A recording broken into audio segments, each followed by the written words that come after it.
Good afternoon, everyone, and welcome to the third of our 4 Milling Matters lectures being held jointly by SPAB Scotland and Perth Kinross Heritage Trust.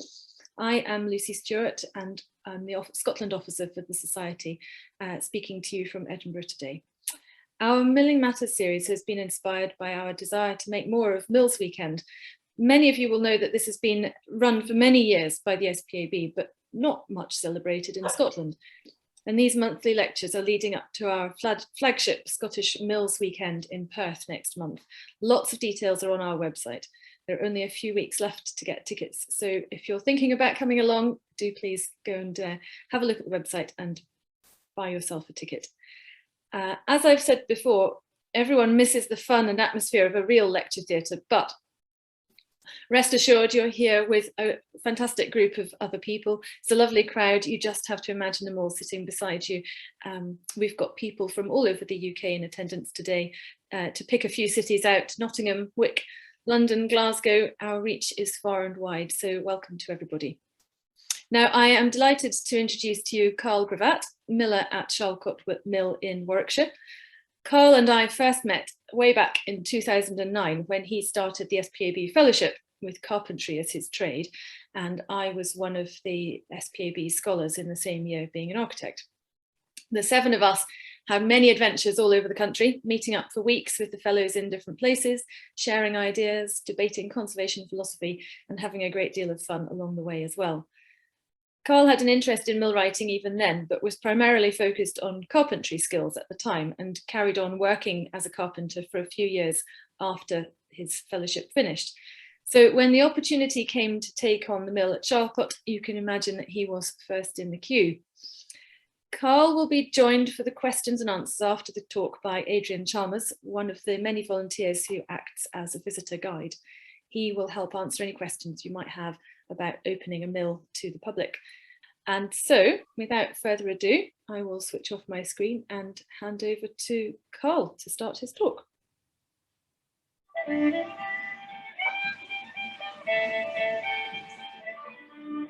Hello, my name's Karl Grevatt and I run Charlecote Mill. I'm its miller. It's an amazing place. It's very unspoilt, very original. Everything here is done the old-fashioned way, so it's all using traditional techniques, and that means tuning yourself into the mill, such as using the sense of feel, sense of the vibration. It kind of does speak to you. The mills are alive and they do speak to you, and it's knowing what it's saying, what it's doing, and what it wants you to do. And again, it's you trying to tame that as well, so it's doing what you want it to do, and you learn how to work with the building. It's kind of all-encompassing, really. The only way you learn to do it is to actually be here and experience it and absorb yourself in being a miller. It's like when you walk away from it and do other jobs, milling nicely.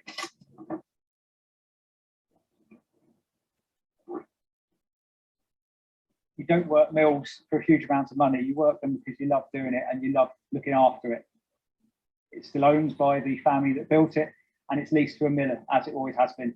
So it's been leased to me since 2012, and yeah, it's quite special.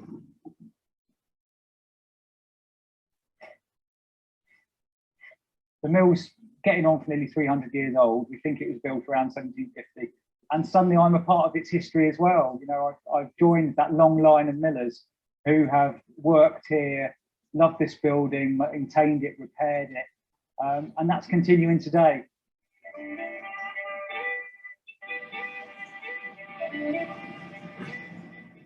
When it's running smoothly and everything's doing exactly what it should be doing, you know you've got it right. It's great. It absolutely, you know, you're just walking around with it and everything's there in the right place at the right time, and that's lovely. You know, I feel the mill's moving forward the whole time as well, in the sense of it's in better condition than I got it when I first came here, and hopefully I'll leave it in better condition to the next person, the next miller who comes along. So hopefully that line of history will just keep continuing, and if the mills continue to be maintained and looked after, and run in the traditional manner, it will keep moving forward, and it will stay in good working condition. And there's no reason why it can't kind of progress into the future, which really is the end goal. If I can pass it down to somebody who then learns the skills and the craft to look after the mill, and then they can continue that into the future. I think that's what I'd like to do.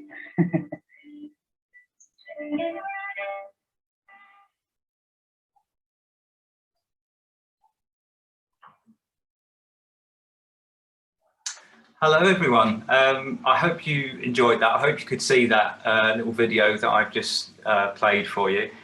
And it wasn't too staggered or anything like that, but there we are. But I thought I'd give you a nice overall of kind of show you the mill as a whole of what it is I'm looking after and trying to maintain and keep running.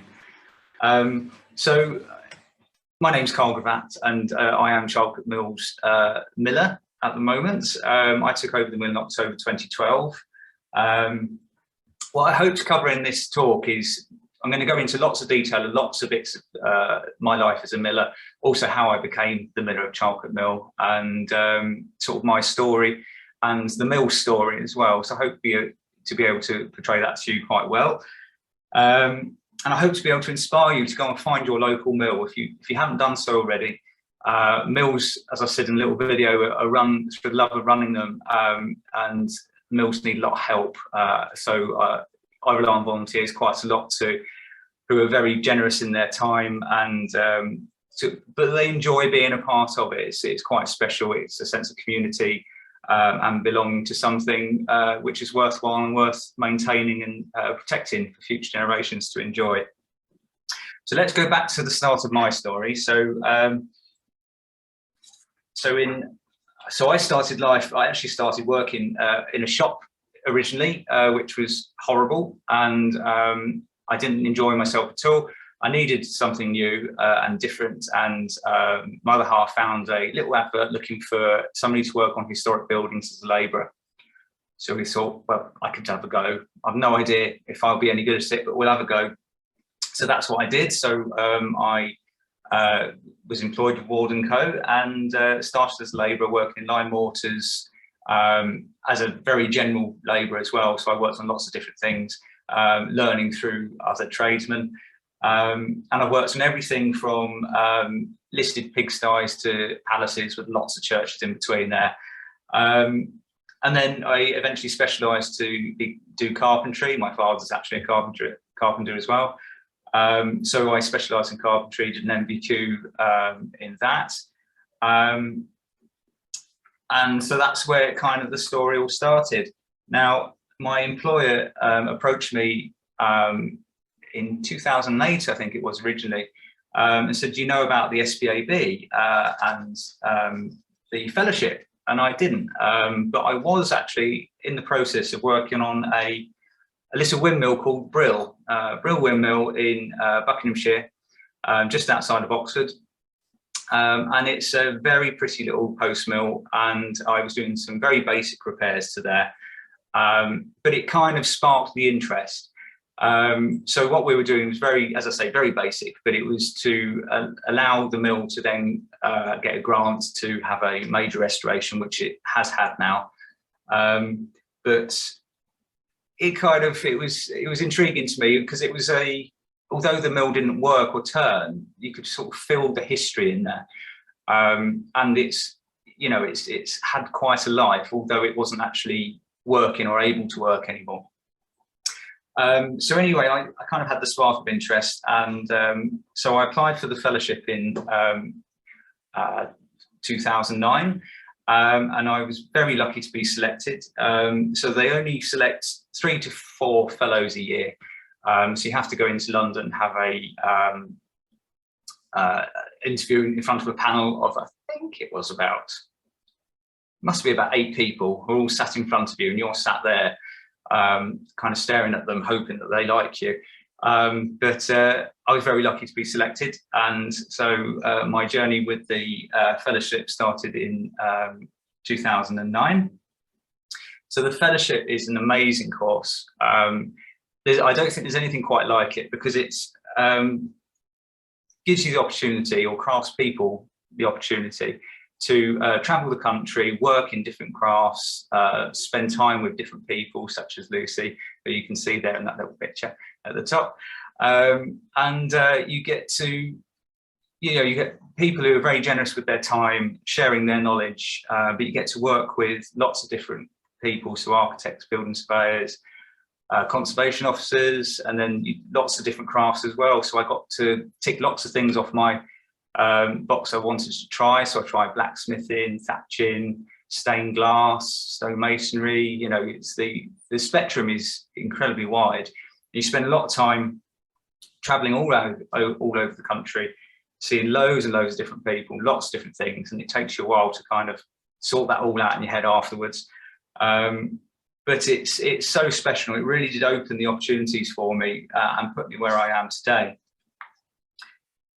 So part of the fellowship is you're encouraged to keep sketchbooks, and the sketchbooks are to help you understand things in a sort of a deeper kind of deeper understanding of it, basically. So by sketching something, you're examining it and observing it better, I think. I took to this quite well, and I enjoy sketching. So these are some of my sketches. You see lots of mill related items there. But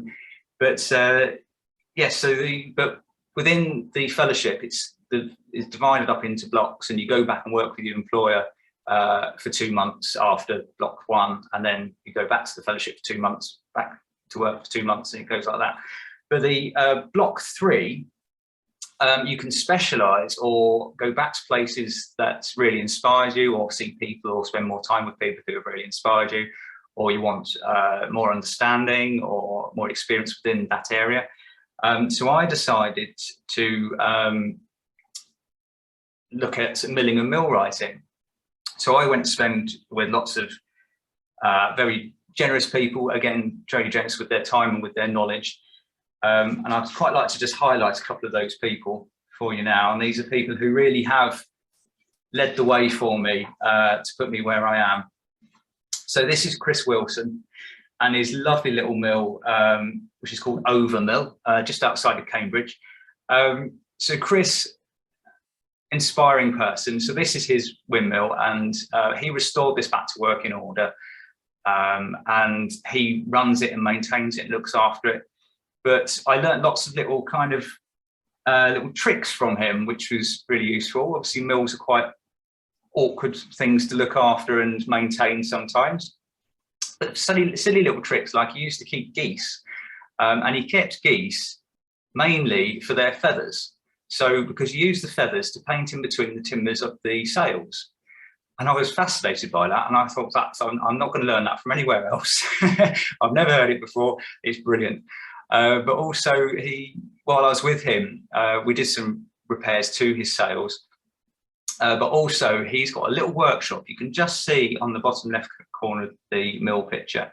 That's his workshop, and that is run off the windmill. So he puts a belt on the pulley wheel, which comes out of the mill, down to the workshop, and then the workshop is run. So he's got pillar drills, bandsaws, all sorts, all running off the windmill, which was quite bemusing, but brilliant to watch. So where he was cutting up some timbers, and while he was doing that, we lost power. The wind dropped, everything stopped, and he said, "Oh, just hang on a minute." And then it all started up again, and he continued cutting his timber, and I just thought that was hilarious. But I thought it was brilliant as well.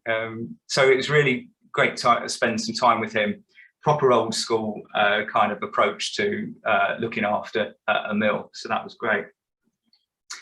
And then on to John Beddington. Now I spent a week with John when I was on the fellowship, and the wonderful Charlecote Mill. While I was with John, we did some general maintenance and milling, lots of milling as well. But we did things like balancing millstones, checking bearings. What else did we do? He also took me to several places. That's Chesterton, my little sketch Chesterton Mill up there. But yeah, so spent some amazing time with him. But what I was fascinated by Charlecote Mill was although it's a traditional mill, but it's run commercially. So there was that whole conversation of kind of maintaining a mill, preserving the mill, but also using the mill, and kind of where that line is, and how you look after a working building. And it was the first mill I really saw, I think, that was working reasonably hard. So it's fascinating to spend time with John. And then we'll move on to Vincent Pargeter. Now, he's another fascinating chap, unfortunately no longer with us, but very generous with his time. He was working on Denver windmill at the time I was visiting him. So we helped him with some sails. He was building some new sails for the mill. He was also mainly doing some repairs to the cap, so the ribs of the cap. So I was learning to work in awkward spaces with Vincent, and that was fascinating to see. And it's all these little things which were kind of starting to stick in my head, like how I enjoyed kind of the awkwardness of it, if you like. But you know, these people really did kind of sort of put the pathway together for me to start moving towards milling. And so let's move on to the start of the show, which is Charlecote Mill. So Charlecote is a double-sized undershot water mill. You can see there's 2 tunnels there, so hopefully you can see my cursor there. So that's the west side and the east side of the mill. Pretty much you split the mill in half. Everything on the west side is run off the west water wheel. Everything on the east side is run off the east water wheel. It was built with 4 sets of working stones.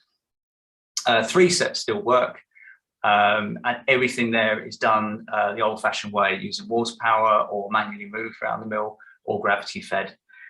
And it's run off the River Avon. So it sits just outside of, kind of halfway between Warwick and Stratford. And it is part of the Charlecote Park estate. So here we are. This is me in 2012. And this is when I literally first took on the mill. Look at that young face. But yes, so this is the start of my journey as a miller. So I worked 3 to 4 months with John, the previous miller, voluntarily, to absorb as much as I possibly could before it was my responsibility. So it's about a 3 or 4 month kind of apprenticeship, if you like, before I took over the mill.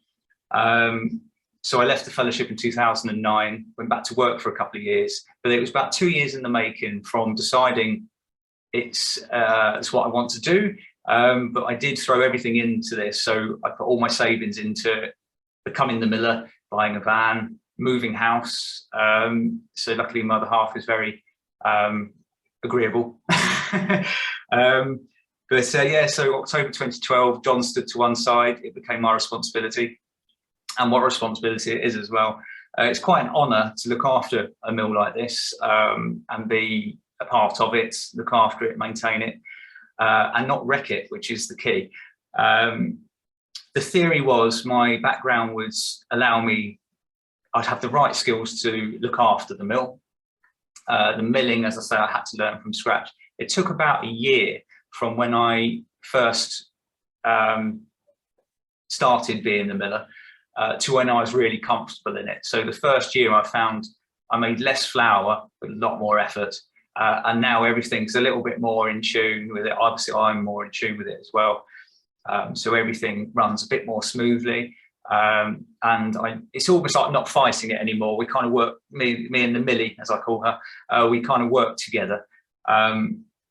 So yes, so that's me when I first started at Charlecote Mill.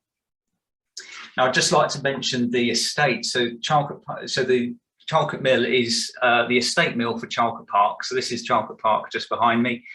So the family still own the mill, and then it's leased to a miller who maintains it, and that's exactly how it is today. So I have a repairing lease there, but it's rented to me as a peppercorn rent. So it's a very small amount of money to actually run it.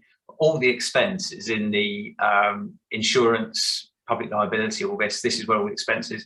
If the mill was actually leased to me at a full rate, it wouldn't be a business. As I said in my little video, You don't run the mill for a huge amount of profit. You run it because you love doing it. It's more of a lifestyle than anything else, really. But there we are. So let's go into a bit of the history of Charlecote Mill. So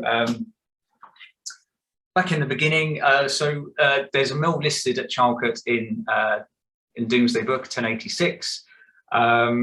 This mill, we think, dates from around 1752. And I say we think, and that's because Sir Edmund, his great-grandmother, she had a bonfire.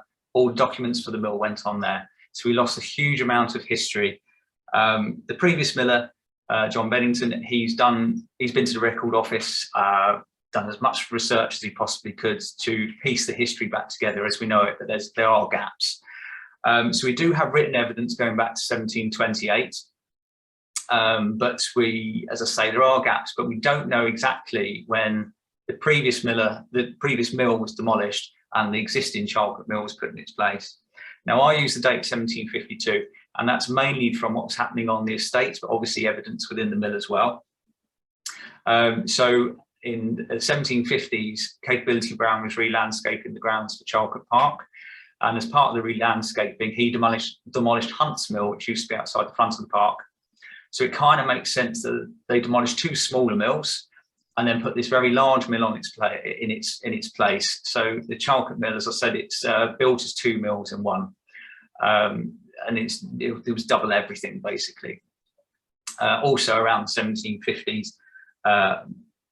roads were moved and things. There's a lot of infrastructure changing at that time. So again, it kind of clues towards around 1750, and as a design of a mill, again, 1750s kind of works. But of its day, it was quite a large mill, quite fancy to have two internal water wheels, but it is built out of the side of the house. And that's probably because it's a big, modern, ugly building, and that's why we don't want to look at it, which is why it's built all the way over there. But it is a beautiful thing, and now we can appreciate it probably better than they could nearly 300 years ago. So Charlecote Mill is unique in the fact that it ran almost continuously, and it was used through the war. So a lot of mills went out of use in the 20s and 30s, and they were pretty much abandoned, destroyed. Bigger mills, huge commercial mills used to buy smaller mills and destroy the machinery, so there was no competition there. But if you think, a lot of villages had access to a mill. So Charlecote Mill would have supplied the manor house, which would have been a huge amount of employees and things working there. But also Hampton Lucy, which is the nearest village. So if you notice the old sign there, that's an old ploughing contractor sign. It says the mill Hampton Lucy, and it was actually known as Hampton Lucy Mill from probably around the 1900s onwards, but it's reverted back to its original name, which is Charlecote Mill. But through the war, the water wheels were all quite decrepit at the time. So one of the west water wheel had steel paddles welded on, so it could turn and use the sack hoist, but pretty much everything else had stopped being used. But through the war, a hammer mill was installed, which is no longer there now. That was been stripped out again. But hammer mill was installed to pummel fruit stones as a additive to go into produce. So the mill was used, and that's kind of probably what saved it as well, because it was never stripped out. Although it was slightly dismantled inside, everything was there, and the mill was being used as a space for mainly storing hay. But because everything was still in the mill, it could go back together. Obviously, it needed a huge amount of work to actually restore it back to working order. And that's when the BBC actually came along. So Charlecote Mill was used as the mill for Mill on the Floss. This is the back of the mill. You can certainly see it's in a derelict state from the amount of growth growing out the back of it. But the BBC paid for the West Water Mill to be partially restored so it could turn for filming. It would never turn a pair of stones, but it could actually turn again.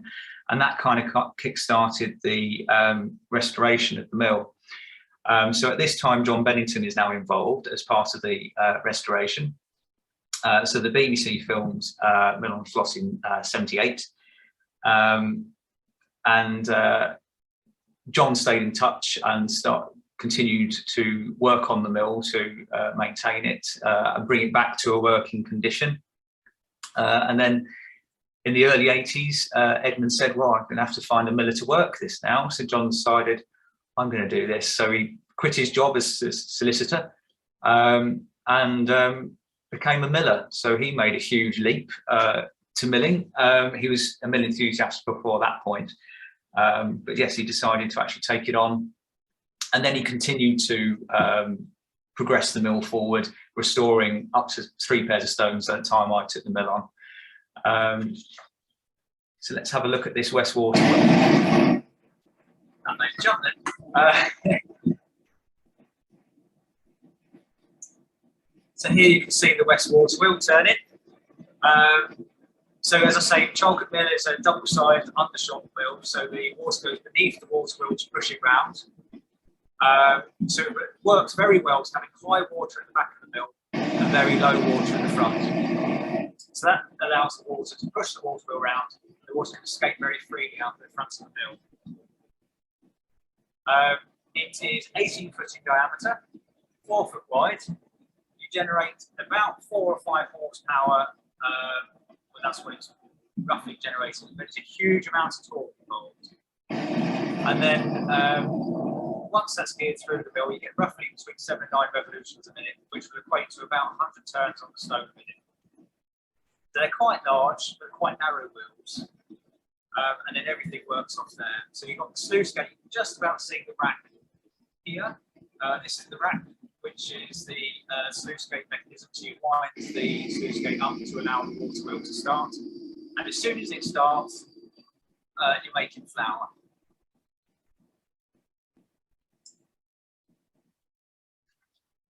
So let's just talk you through some of my controls. So I've got 3 controls as a miller. I've got the sluice gate, which regulates the speed. I've got the tentering arm, which is that one there, which adjusts the gap between the stones. I've got the twist peg and the crook string, and that's the feed. So that's how much wheat is going through the millstones. So basically, by adjusting that, it adjusts the height of a shoe above the millstone. So gravity will allow more or less wheat to fall into the stone. And that one there winds up and down the millstone. So it lifts the runner stone, which is the turning stone on top. So you have 2 stones. You have a bed stone, which stays still, the runner stone on top. But it's by feeling the flour, which will tell me what to do. So it's rule of thumb. So by feeling the flour between my thumb and forefinger, I'll be feeling for the texture, the temperature. I'm also using my sense of smell. So you use all your senses in mills, and I'm also listening to the mill. So the mill will tell me if it's happy, and it will certainly tell me if it's not happy. If there's something not quite right, the sound will be off, or suddenly I'll be alerted to something going wrong, if you like. So you'll find if I'd be talking to you inside the mill and suddenly a sound changes, I'll stop talking to you and start listening to the mill more closely to determine where that sound's coming from, why it's not happy, what it's likely to be. If it's a very horrible sound, you stop everything immediately, obviously, because you don't want it to wreck itself. So with the flour, you can't set a mill up in the morning, expect it to run beautifully all day. They don't always work like that. So you have to, because as the humidity and moisture in the air changes, so too can the grind.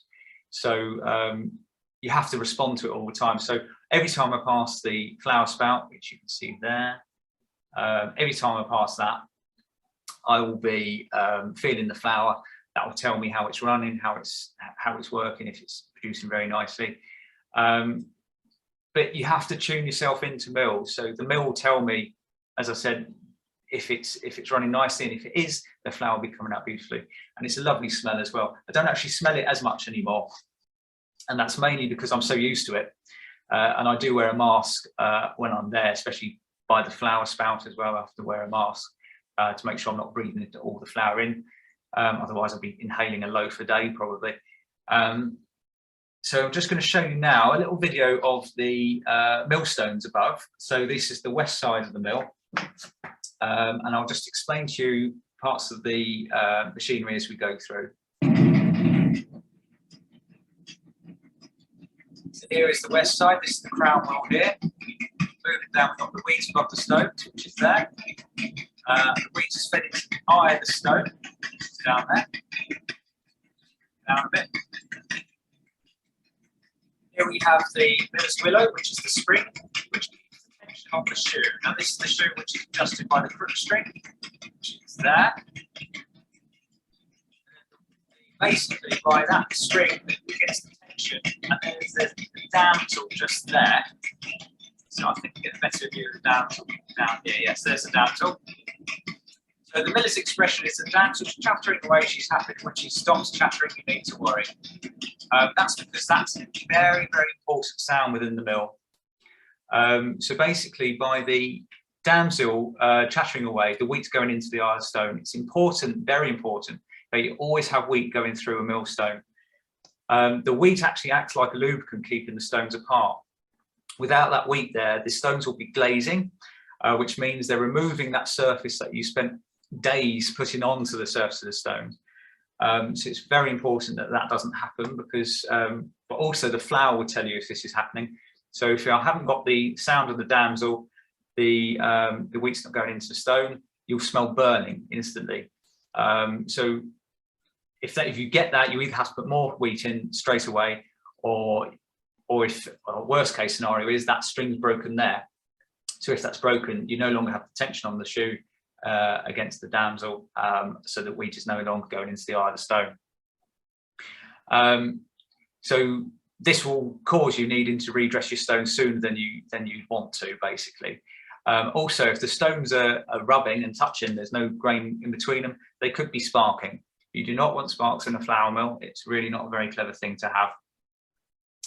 So, but this moves us quite nicely onto stone dressing. Now, I'm just going to let you listen to this video, because I filmed this last year and it made a funny noise when it went to slow mo.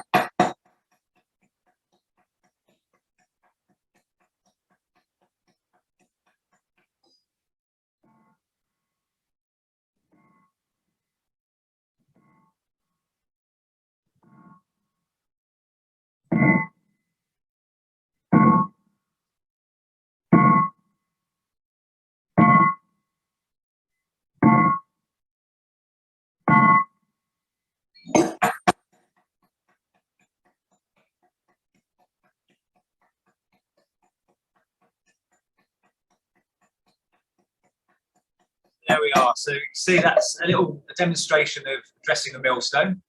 But I'm just going to go into a bit more detail with that, because it's a very important part of my job. So I dress the stones probably every about 3 to 4 years, depending on how they're working. Obviously, I've got 3 sets of stones, so the wear is spread. You'd expect a brand new millstone to last probably 20 to 30 years quite happily with very heavy wear. They do not get the same wear they would have done when the mill was new and working in its heyday. We really churned it out, but back then. Also, the water level has been reduced since then as well, so the weirs have all been adjusted. So the Charlecote Mill has got less power than it would have had when it was first built. So it can't run all the sets at once anyway. But with the stone dressing, so Charlecote Mill was never set up with a stone crane, so you have to do things the old-fashioned way here. So the little picture in the bottom there, you can see we're lifting the stone, you're turning the bed stone over. So the runner stone over, sorry. So the runner stone turns over like that, and then once you're left with the internal face, which produces the flour. So how it works is you have on the millstone, if we just talk through a millstone with you. So this, as I say, this is the runner stone here. And then you have the furrows, which is the typical millstone pattern. Now you do get various versions of the dressing on a stone. In Europe, they tend to be slightly spiraled out from the center. This is a very typical English pattern here. But here you can see the furrows. Now this is the master furrow, and which is the most important one, and it goes from the eye of the stone right to the outer edge. Now this aerates the stone. This allows the stone to run cooler, so it's drawing the cool air in and across the surface of the stone. But also this is how the wheat is kind of led into the stone as well when it's working.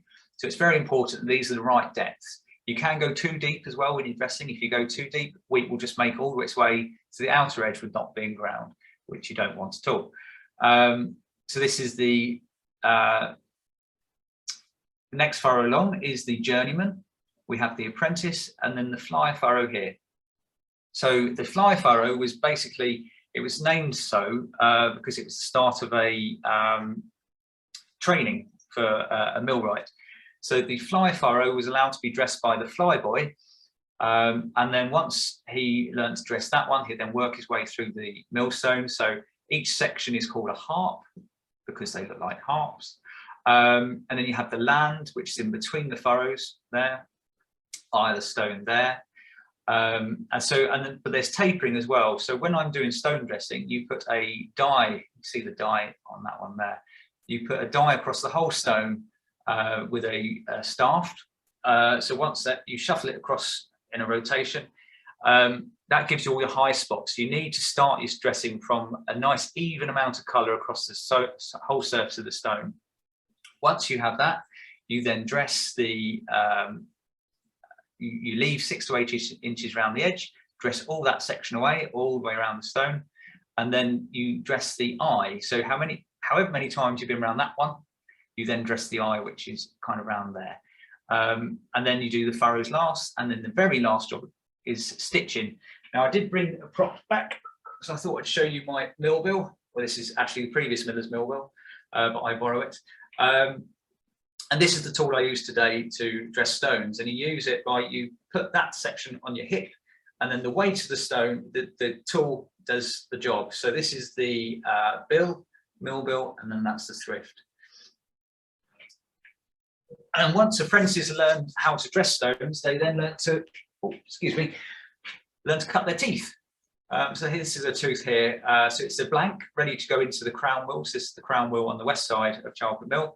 It's slightly oversized, but we have spares ready to go in. So again, it's more maintenance to do. You always have to have things spare ready just in case you need them. So, but the flour, as I said, the flour will tell you when you have to redress your stones. So by feeling the flour, so when a stone is getting close to need redressing, the flour will become more sticky, more clammy. Also, less flour will start coming out, and that's because the furrows have been reduced and they need deepening, and the surface putting a texture back in, basically. So as the stone glazes, it becomes quite smooth, but it needs to be nice and textured to produce a nice flour. So once you've done that, and that will probably take you probably about 2 to 3 days if you're working solidly at it and not worrying about milling as well. You then put it all back together, you balance the stone, but you also have to check all the bearings, make everything's all right. It's a bit maintenance, really. It's a bit of an MOT for a millstone. Make sure everything's nice and going to run true, and then you put it back together. Once it's back together, I always run barley through, which helps strip out any stone dust which may be remaining. Once that's gone through, and that could be probably about half a ton of barley I'll put through, I then go back into the wheat, and then the wheat will be stone free and a nice flour again. It should be, this flour should be more broken up. It should be nice and cool, and you know, you've got a nice quality product again. So I thought I'd just show you a bit of stone. These are photos of mine that I've taken through the years. So this here is the stone floor, which is where your millstones are. This is the sack hoist here. And then this is the mill floor. Meal is the old-fashioned word for flour. So a whole meal is the whole of the mill becoming flour. And that's why it's called a whole mill flour. So what makes Charlecote Mill special? Now, I keep going back to this because I find it quite hard to describe without showing you, and without you being there absorbing it. Now, I think what I've come up with is basically when you visit a tourist attraction, it could be anything, sort of a house, a mill, anything like that. When you visit it, you're basically being shown a snapshot in time. It's a moment in time captured, and that's how it will remain. But it's probably no longer being lived in, and it's probably no longer being used in the same manner it was. Now, Charlecote Mill is a snapshot in time. We think it stopped progressing when it stopped progressing around 1900. But it's still working, it's still being used, it's still doing a job and supporting a customer base and community in the same way it always has. So although it's probably getting on for 300 years old, it's still got its purpose, it's still relevant today as it was hundreds of years ago. Now that's quite special, and that's why I hopefully try to maintain it, look after it the way I do. And then I use all traditional skills as well, because the mill is so authentic and so original. It deserves to have the traditional skills used. For example, when I'm stone dressing, I could use an air chisel and go over the pair of stones much quicker, but I use the traditional tool because I think you get a better finish, a better quality of flour, and the stone will last longer. And it's again using those old-fashioned skills and techniques. And also, if we don't use these old-fashioned skills and techniques, the knowledge will be lost. So if you think these mills were restored in the late 70s, early 80s, the people who restored them are now getting up to retirement age. There's not a wave of very young people coming in to take them on. They're hard work, they completely absorb your life. But they're kind of, but it deserves the effort put in. And as I say, they're amazing places.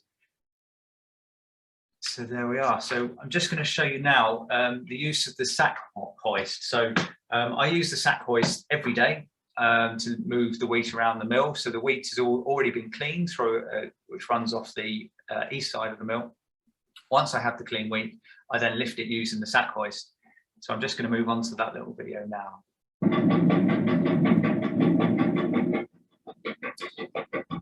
So while I talk you through what's going on, so this is the sack hoist here. This is the modern sack hoist. This was fitted in 1772.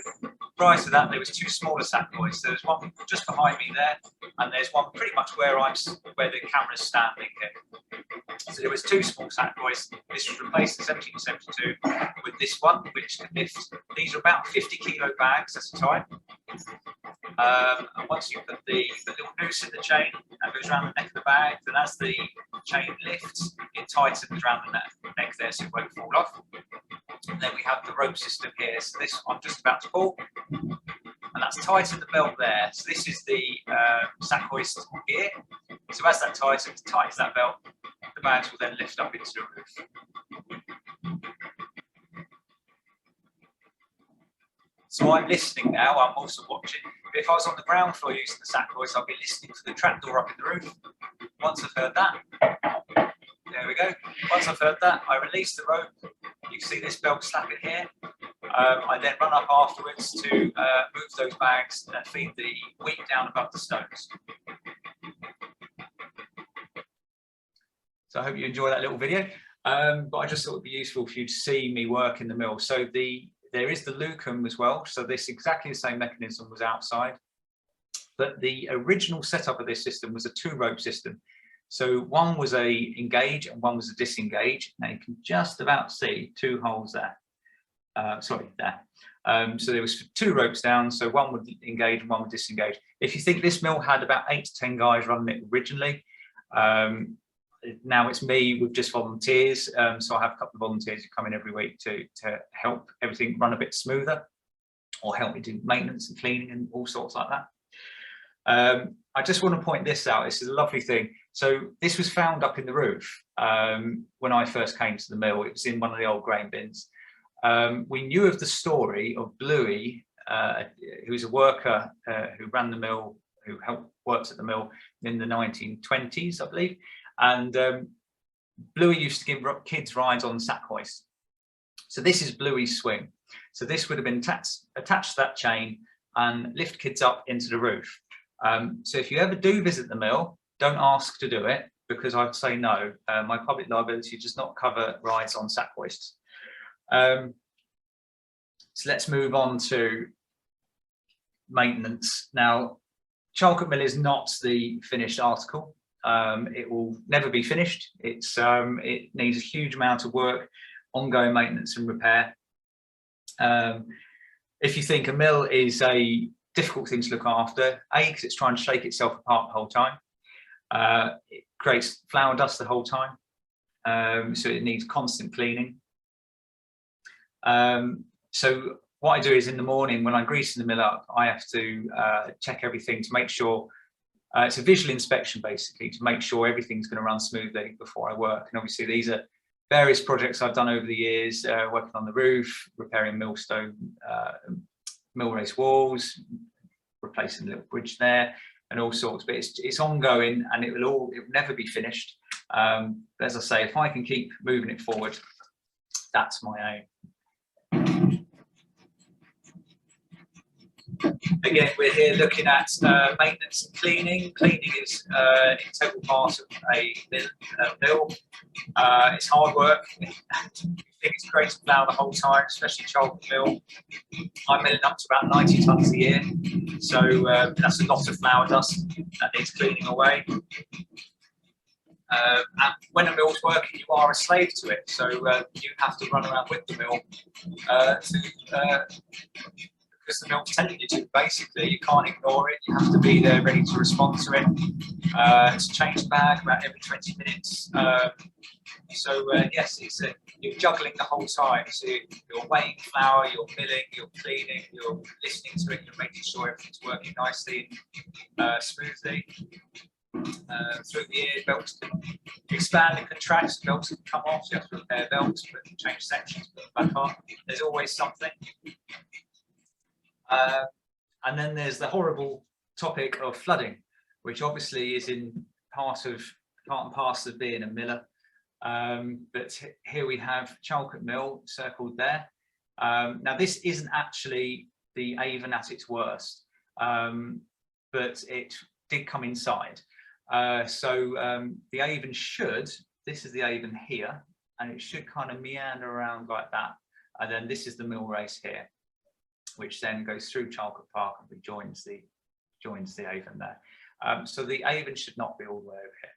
But there we are, it's part and parcel of the job. The mill will recover from it, as long as there's no actual damage.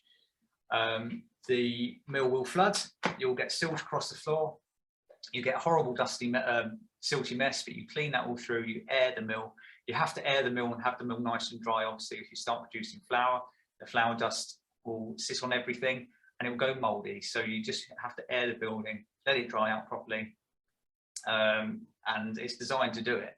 If you think the mill is actually a bridge over the water, so the water comes up through the flagstones to flood it. So there's no stopping it flooding. It's just a part of it. You kind of learn to respond and to learn how to cope with that, basically. So if I can see it's going to flood, everything will go upstairs. Here, everything went up slightly higher. When I went in, then everything was moved slightly higher than that. It takes an awful lot of water to push the water inside the mill, but as it does happen, it's part of it. Obviously, windmills have a whole other issue with sails and trying to control that, but luckily I don't have that problem. So when we have flooding at Charlecote Mill, the water, as it rises, we call it backwatering. So the water kind of equals out across the mill, which means you lose the fall of water. So it acts like a brake on the wheel, so the water won't actually turn very easily at all during a flood. So you don't have to run the risk of things turning very quickly.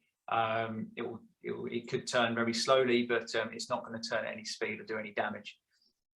And you can actually use the millstones as a brake as well. So if you pull the millstones nice and tight together, it would stop it turning if it did start. But hopefully that won't happen. It hasn't. The last time it flooded inside was 2012, and that was Christmas Day, which wasn't great because Boxing Day we had to go in and clean it up. But there we are. Life of a miller, eh? So let's talk a little bit about wheat. So all my wheat is grown within 3 miles of the mill. I use local farms. They've supplied the mill for a long period of time. So they grow what they know I want to mill. So I'm not an organic mill, but the wheat is grown with good ethics, if you like. And the farmers bring it to me in batches throughout the year. So I always do a test mill. So each harvest I'll do a test mill and we'll do a test bake just to check the quality of the flour. But also the farmer will send the sample off to the lab, which you then get back your different levels, so your Hagberg, moisture, protein, and the bushel weight and all that kind of thing. So once you've got that back on paper, you could tell how good the quality of the wheat will be. But then I always do a test mill and a test bake, and then I give that to customers who have used the flour for a long period of time, and then they will report back to me how it's how it compares to the previous year. So this is me taking a grain delivery in. So I get roughly 10 tonnes every 2 months. So you can see this is the grain bin here.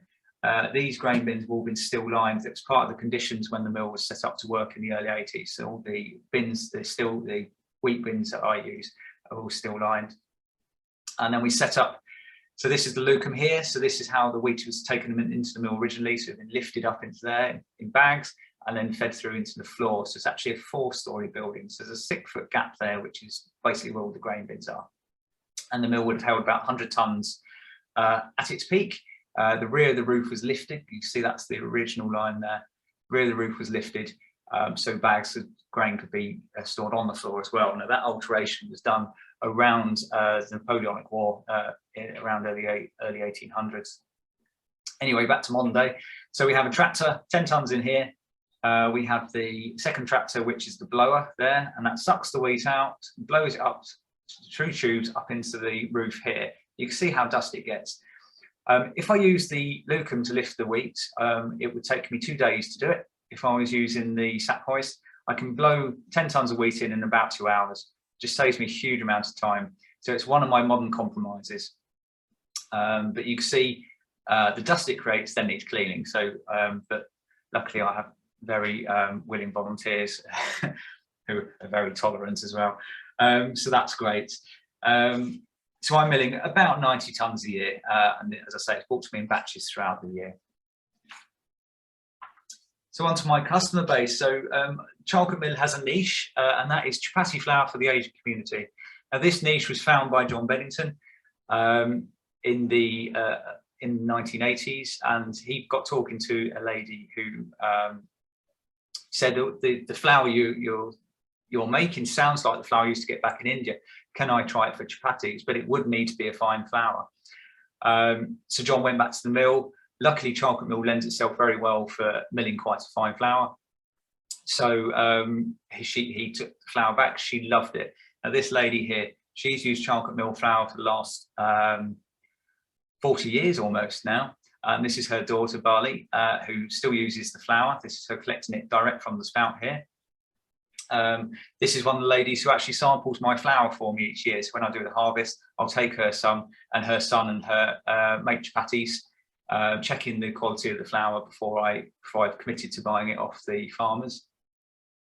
Yes, but mills open up a huge amount of opportunity as well. So I've been very lucky to be featured on programs like Country Farm and news reports, a couple of cooking shows as well. So mills are great spaces, and people do want to use them. I've also done a photo shoot for Fat Face as well.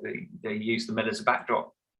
So they are really interesting spaces that you can't find everywhere, and people love the environment, the rustic charm of them, shall we say. But yeah, they do open up huge amounts of opportunities. And then they will be supported also by local businesses. So these are some of the businesses I sell flour to, from Michelin star restaurants to a cookie company. I also supply flour to a dog biscuit company as well, who has actually the chapati flour, a wholemeal chapati flour. But yes, if you support local businesses, they buy into the history, the story, they'll support you back. You know, you work with people, and it's great. It's a great working relationship, and everything's very traceable as well. And they love that. Mills are very on trend at the moment. They're natural power. They're sustainable. They're eco-friendly. They tick all the boxes. So it's great. And when people buy into that, they love it. They love the product. They love the quality of the product, and they keep coming back. So it's great to have those businesses which will look after you as well as you look after them. So I'd just like to point out National Mills Weekend. So that is run on, usually it's the second weekend in May. So it's the 7th and 8th this year. There'll be mills up and down the whole country, open, inviting you in to come and have a look around. Now, they're very important because it's about education. We want mills to be passed down to future generations to enjoy. So it's essential that obviously we educate. So kids that come in, you need to inspire them. And hopefully these are the people who will then take on your mill at a later date. I have several young kids that come back usually grandparents bring them back time and time again because they love the place. And they just come because they like being in that environment. They like the working bits. Very young kids, you get two reactions. They either find it very scary, they've never seen anything like it before, and they cry, or they love it and they just want to understand it better. They want to see, they want to, you know, get into it all, the whole thing. So it's a great thing to do. So yes, so if you do find your local mill, do go and visit them. I'm sure you'll be welcomed in with open arms. Now, I'd just like to, the last video is this a little magic mill moment, I'll call it. And it's just a little moment I captured this winter, and I'm just going to play that for you now.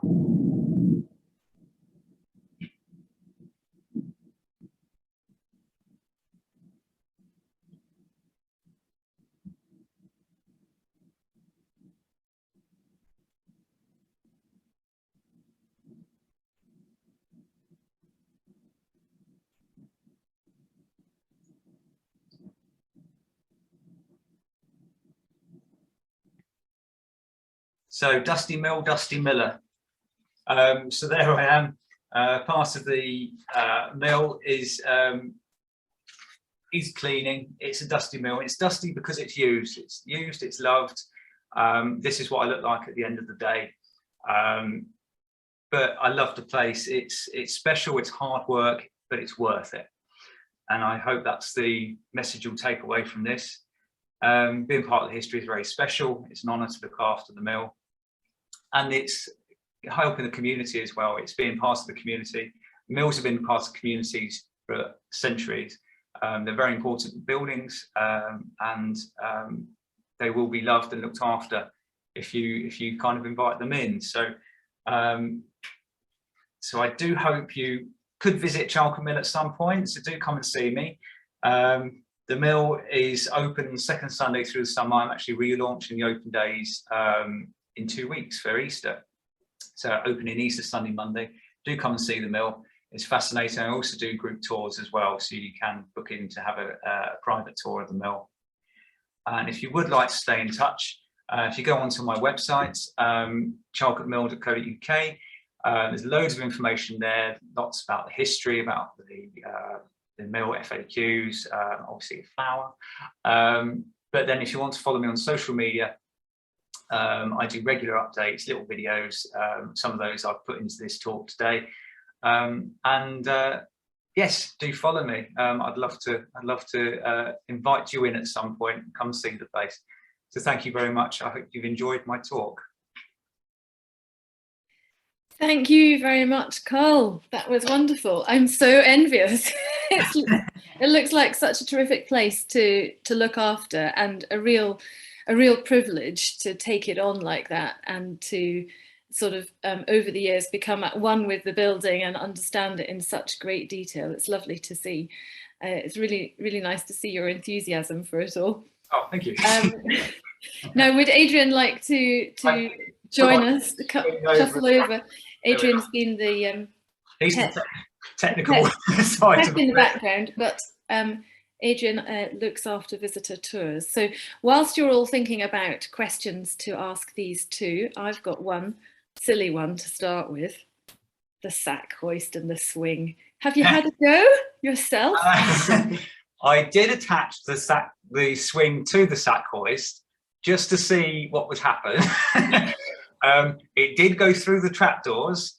I can imagine it could bump you on the head. So yeah, I thought that might be the case. So I presume they used to wedge the trapdoors open, and then the kids would just hopefully just go up one floor, because going up 4 stories in the mill is quite a frightening prospect. Yeah. But yes, it's nice, because the story actually of the swing was in living memory. So people used to come in saying, we used to have rides on the sack hoist. Wow. And I would gasp. But yes, it's nice to have it still in the mill. So yeah. A little bit like a paternoster lift in a way. But now, first question from the audience. So you've mentioned quite a bit about how many tons of wheat you bring into the mill. Yes. But how much, what does that look like in terms of bags of flour? How much flour do you get from a ton of wheat? You were showing us pictures of sacks of flour. So what's So there's very little waste within the mill. So you pretty much get 1 for 1. So there's very little waste at all. If I'm making the white flour, you do get the bran becomes the waste, which is the shell of the wheat. But that goes for animal feed. There's nothing wasted at all within the mill. So everything has a purpose or a use afterwards. There's always a product at the end of it. And you mentioned the barley that you use to run through to clean the sewers. Are you able to use that for anything? I borrow it. So I go to the farmer, I borrow the barley, I take it back to him as flour, and that goes into animal feed. Oh, okay. So there's not, as I say, nothing wasted at all. So you'll get a very small amount of waste through the grain cleaner, which I didn't actually show you there, but the grain cleaner separates the chaff from the wheat. And then again, the chaff becomes chicken feed, because that will still have a trace of wheat through it. So that goes for chicken feed. But then I get roughly a 25 kilo bag every roughly 20 minutes, depends on the speed of the mill and how well it's working at the time. And then the bags are stacked to one side and then weighed up or down into the size I sell it in. So how many, on a typical day, how many bags would you end up with? I'd say on a good day, I could have about 15 to 16 25 kilo bags. So on a very busy week, I'll probably do about 2.5 tons of flour a week. Yeah. But it will vary. It will vary on the obviously demand, because I don't want to store flour within the mill for any length of time because it's a damp environment. Mm-hmm. The flour won't last very well if it's stored there. Mm-hmm. So the flour goes out very fresh all the time. The beauty of Charlecote is it's got quite high demand, so I don't have to store flour for any length of time. It goes out quicker than I can usually produce it. A lovely situation to be in. Yes, but that's ideal, really, isn't it? Now, I've got, I think, a question here which will suit Adrian. Talking about public visit days. Our first question is in 2 parts. Will the mill be running when the public are allowed in?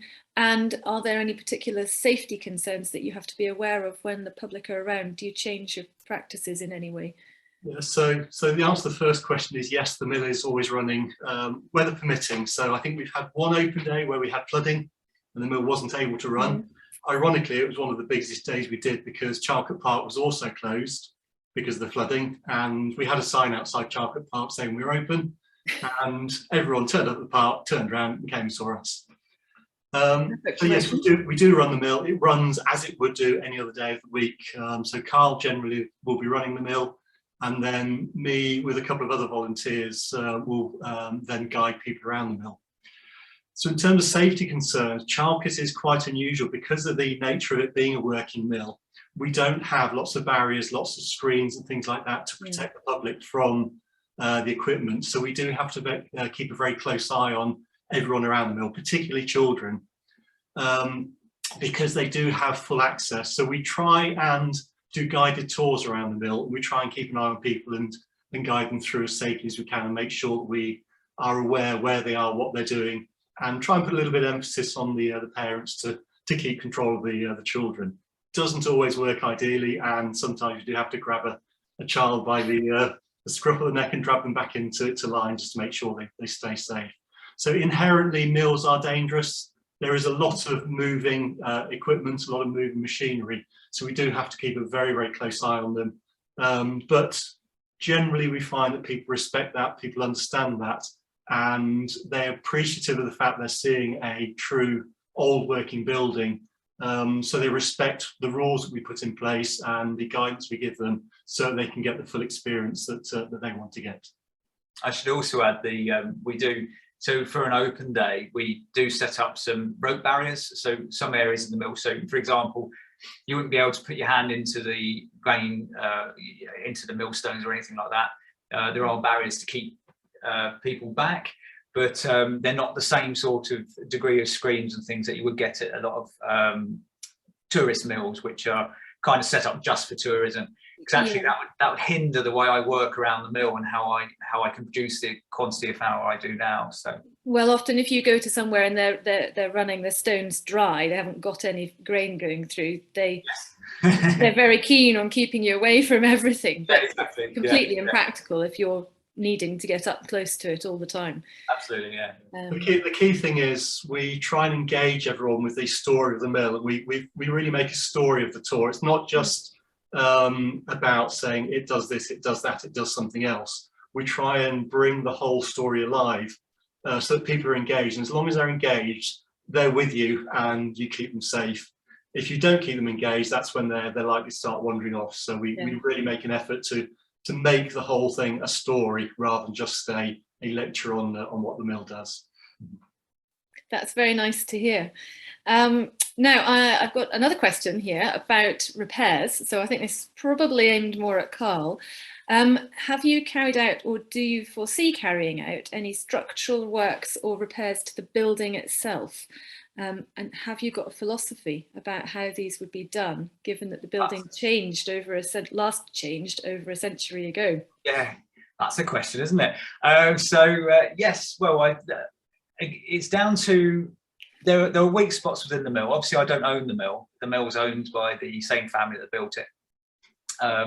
So the repairs I do are more running repairs than major structural repairs or anything like that. The mill is actually in very good condition. The entire structure of the mill is elm, which is very good in damp conditions. So it's absolutely perfect for a water mill. You don't get death watch in the same way as elm. So elm, the grain of elm goes all over the place. It's very gnarly wood, which means it's very strong. So the mill structure is actually very good. The weakest spot would be the roof. And really, if you were going to throw lots of money at the mill, you'd re-roof it. But at the moment, we do lots of little patch repairs. Obviously, we want to keep water out because if you get water in, it ruins the wheat. But it's, again, lots of maintenance. The mill was derelict for about 15 years that we know of before it was restored by previous miller. And so, unfortunately, those 15 years took their toll on the mill when it was just abandoned, wasn't looked after, wasn't maintained. So we're trying to claw that back the whole time. So as I say, it's about watching everything, preempting anything, and then managing that as we move forward.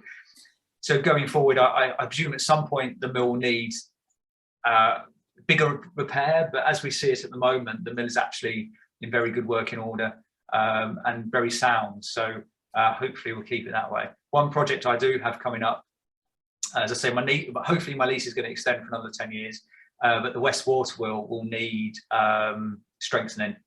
So that will be one of the jobs I hope to undertake over the next thing, because the spokes are getting a little bit on the delicate side. Do you have a maintenance schedule that you keep, so you can keep track of when you've done things and what's coming up each year? I'm a nightmare at photographing everything. So I've got albums and albums and albums of the mill as and when things are done, and to record everything that's everything I touch on the mill is all recorded. And as I say, I do watch things to make sure. So I've got things planned in mind moving forward. So for example, this summer the trash grid on the west side has got a bit rusty, and that's actually, you can see it needs repair.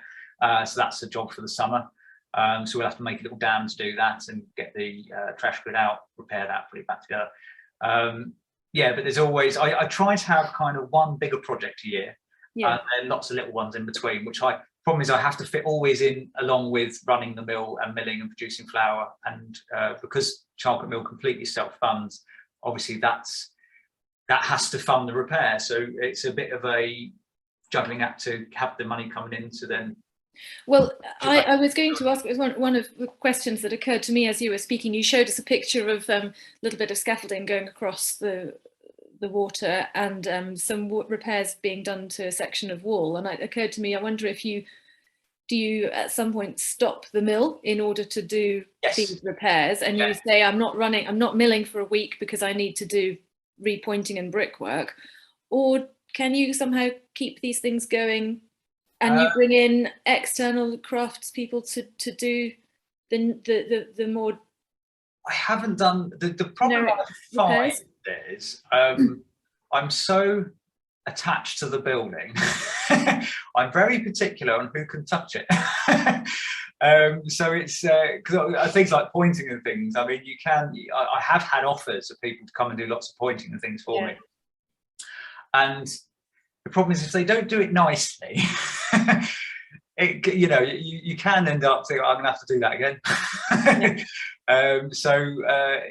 And if I do major repairs, the thing is, actually, when I should mention that when I first took the mill on, I took it on at a very bad time, and the quality of the wheat was very bad. It was very bad harvest, and I lost a lot of custom within the first couple of years, and that's mainly because the quality of the wheat went down, so the quality of the flour went down. The price went up because wheat was expensive, but everyone saw a new face. And they blamed me. They thought I was just very bad at what I was doing. So unfortunately, I lost a lot of custom in that first year or so, and it took a long time to build that back. So those, say, first 3 to 4 years, I was doing a lot more maintenance than I do now, because now the mill's kind of come forward a bit, so I can back off some of the maintenance and do a bit more building the business. But I do, if I do have to do any big repairs or anything, I stop the mill. I don't try and juggle 2 things at once, because because as I say, the mill's a slave and I'm a slave to it, so I can't walk away from it for any length of time.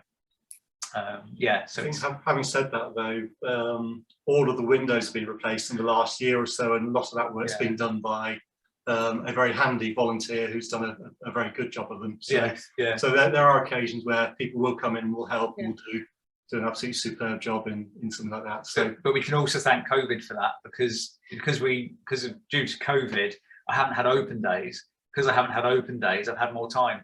So again, we can put a little bit more of that time, which has come away from there, and we can put it a bit more back into the building. So you've caught up with a few other things that otherwise would have been left a little longer. Well, this leads very nicely into the next question, which is definitely aimed at Adrian, I think. How many volunteers do you have? And do you have a variety of roles for them? What sort of tasks do they get up to? I suppose. And a little bit also about the management of volunteers, and how much time you have to spend looking after them. So I suppose the volunteers really split into 2 categories. There are those who come in during a normal working week and are working with Karl, doing any number of jobs from sweeping the floors, mowing the grass, clearing stuff from the trash grid, through to, as you just said, repairing windows and doing some real sort of hardcore work on the mill.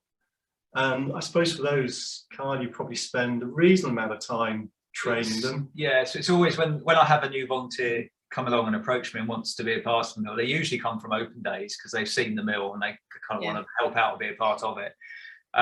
So I start off with very basic chores. So one of the first jobs would be dismantle repair. I said it sounds basic, it doesn't sound it when I describe it. It's dismantle all the furniture around the stones, and clean the stones up and all the furniture and put it all back together again. And it's very deliberate because I can judge how well obviously I'll be there helping them, talking them through it. You get a good sense of what their skill sets are.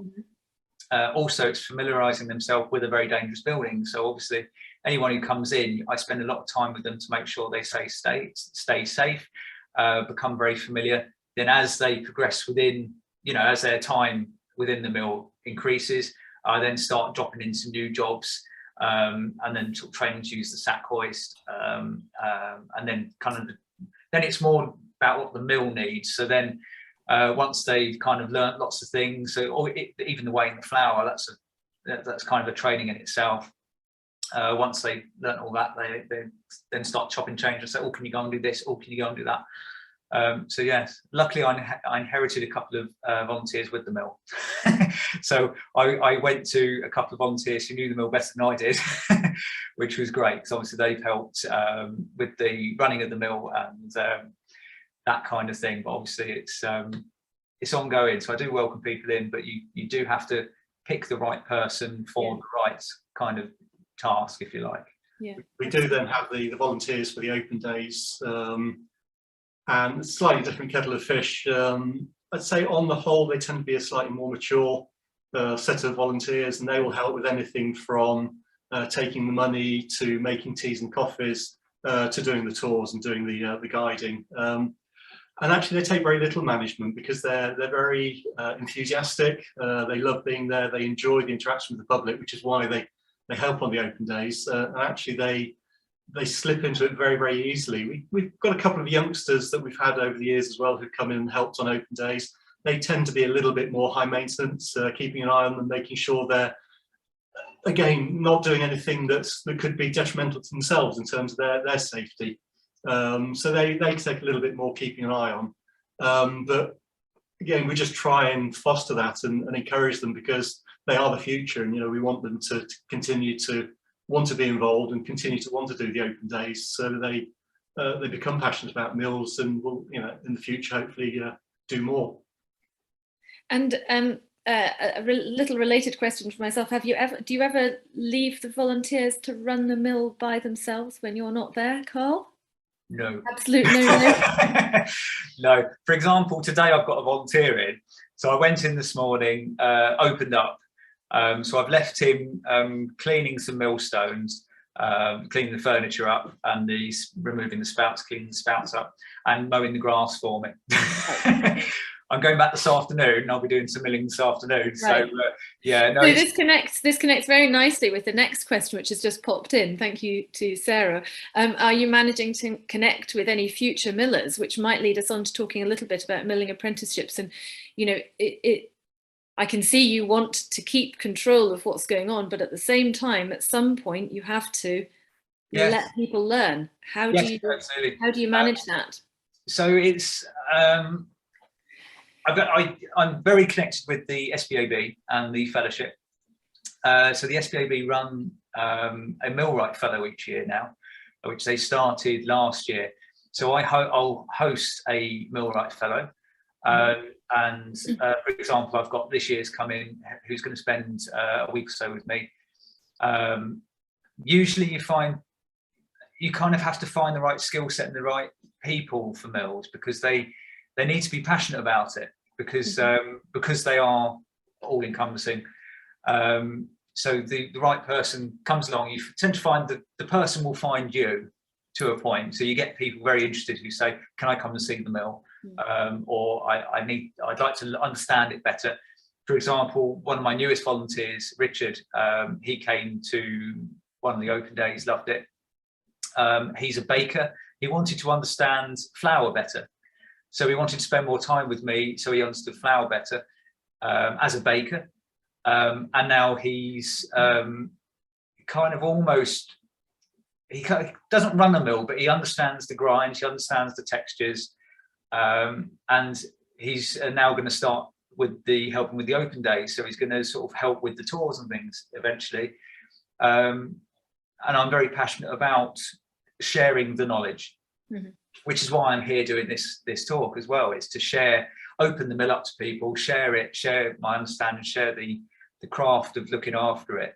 And hopefully that will keep inspiring people to keep coming back and but it's about awareness. So the social media, it's kind of the modern aspect of the business, the social media and things. That's what's going to get them, and that's what's going to bring them in, I hope. It's very interesting, the craft of the miller, because it encompasses so many different skill sets. I mean, you started as a carpenter, but really you need to know about metalworking, you need to know about brickworking, you need to know about the feel of the flour. There's so many different aspects to it.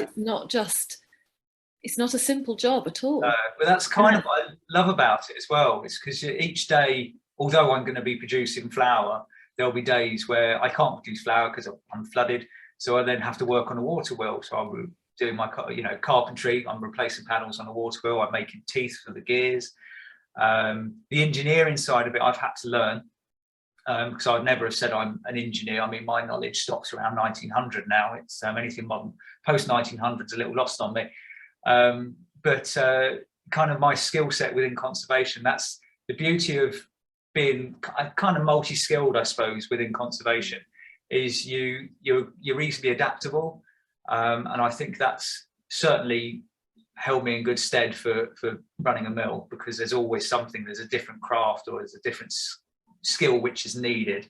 And if the beauty of the fellowship as well is, if I don't know how to do it, I've got a very good network around me who I can contact and say, can you give me more information on this, or would you come and have a look at that? I don't understand that well enough, or I need a piece made. Can you, blacksmith? Can you make me something? That network's there. No, this is a thing that we will be debating at our Scottish Mills Conference next month. One of the big questions we have is, what is the future of milling? Where is it going? Have we got enough people to sustain this activity? How is it working? Because of course in Scotland we haven't got as many working mills as there are in England, which is why we've invited you to come and chat to us, because we want to know more. But how do you perceive the future of milling? Do you see it as a positive one? I hope so. It's, as I said in my talk, mills are hard work. You also have to consider, there used to be, I think in going back to sort of the 1800s, there's over 10,000 mills in the country. Wow. I think we're less than there's less than 100 that can still work. Less than 50 probably work properly, and less than 10 would work commercially like Charlecote Mill does. So you kind of, and the expertise out there is reducing as well. So as I said, the people who are restoring these in the 70s and 80s, they're kind of at retirement age. We need to kind of have a way in, but we have to also balance that with understanding there's not hundreds and hundreds of mills out there. There's only as many mills as there are, and mills are hard work in terms of if it's not working, it's getting through all those different stages and stipulations which are set down, which stands you have to meet, which is why I'm also within the Traditional Corn Millers Guild, which is a guild of traditional millers up and down the country. So I hope, and we are actually in talks about training schemes for people to come in, so they've got a way in, and then millers and millwrights can host people and help spread that knowledge. But it isn't an easy subject, because it is quite complicated. Well, it's complicated and takes a lot of time.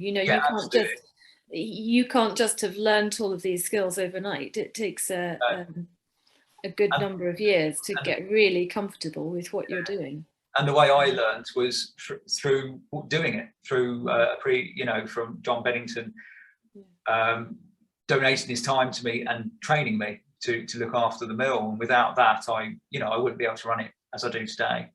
But that was all done on site, sort of learning it's the old-fashioned way of learning, isn't it? Yeah. It's not in a classroom, it's not ticking boxes, it's experiencing it. Hands-on apprenticeship style. Absolutely, yeah. Now we're drawing to the end of our allotted time. I've got two last little questions. They're both to do with materials, so hopefully we can do them both quite swiftly. First up, where do you source replacement millstones, and have you had to? And secondly, you mentioned elm, but what other kinds of wood are used in milling or in Charlecote particularly? So addressing the millstones first. So Charlecote Mill luckily has spares. So the stones I use are Victorian, so they're old ones. So I use French burrs mainly. I do have a running peak stone, which is called mill grit, which is the type of stone it is. They all have very heavy wear, a huge amount of wear still on them. So it won't be my job to replace them. It will be whoever comes after or after them. Right. There's a huge amount of wear. As I say, I do have a couple of spares around the mill, as you do. They do weigh up to a ton each, so you do have to be very careful. You can buy brand new millstones, but they're a stone composite. They're not a solid stone as you can get now, so as you could get. So the French burr stones came from Paris, and the quarry is Euro Disney. That's where they came from. The quarry was obviously exhausted, but so you can get a brand new stone now, but it's a stone composite. It's not the same. I'd say it's not the same quality as the traditional stones you could get. And with different types of wood in the mill, so much is used. So elm is the main fabric of the building, and that's what the sluice gates would have been originally. The sluice gates have all been replaced, and we use oak now just because elm's very hard to get hold of in decent sizes. I do actually have a stash of elm in the mill for repairing floorboards and things like that. The doors are oak. If I talk you through the spur wheel, for example, so the great spur wheel is 3 different woods. So you've got oak for the arms, elm for the rim, which is that very gnarly wood, and then the teeth are all apple or hornbeam. So fruit woods were typically used because they're very waxy, very dense, and very slow growing, so very strong. They're almost self-lubricating as well, because they are quite waxy woods. So the teeth are all of that, and luckily in our house here we had a hornbeam tree, which is going to be planked and turned into teeth eventually. So yes, it's always good to have spares. Great. Well, thank you all very much for attending this wonderful talk. Particular thanks to Adrian for helping with the tech in the background. We couldn't have done it without you. And of course to Karl for a tour around his absolutely gorgeous mill. You're welcome. It's, as I said before, really inspirational to see a building like this being used and working and so clearly loved. And I hope that this might inspire some Scottish mills to be repaired into working order again, and we'll have some more milling happening up here. I hope that you've all enjoyed it as much as I have. As he mentioned, Karl's got a number of open days coming up, so if you happen to be travelling south this summer, do pop in and say hello. Mention the talk. I'm sure he'll be delighted to speak to you. So we all send you a big virtual round of applause. Thank you very much. SPAB Scotland would be delighted to see any of you at our final online lecture next month. This is titled The Challenge of Saving Rosefield Mills, and will be presented by Luke Maloney. Rosefield is a very large textile milling complex in Dumfries. Finally, we would like to invite you once again to come to our Milling Matters Scottish Mills Weekend on the 7th and 8th of May, to be held at Lower City Mills in Perth. This will be a really amazing weekend of talks, tours, discussions about the future of milling in Scotland, as we have mentioned, and all hosted in conjunction with Perth and Kinross Heritage Trust. There will be a day of tours around the surrounding countryside to visit a variety of mills on Sunday as well. All the information is on our website. Tickets are selling well, so please don't miss out. So thank you once again to all of our guests and hosts, and goodbye and good afternoon. Thank you. Thank you. Thank you.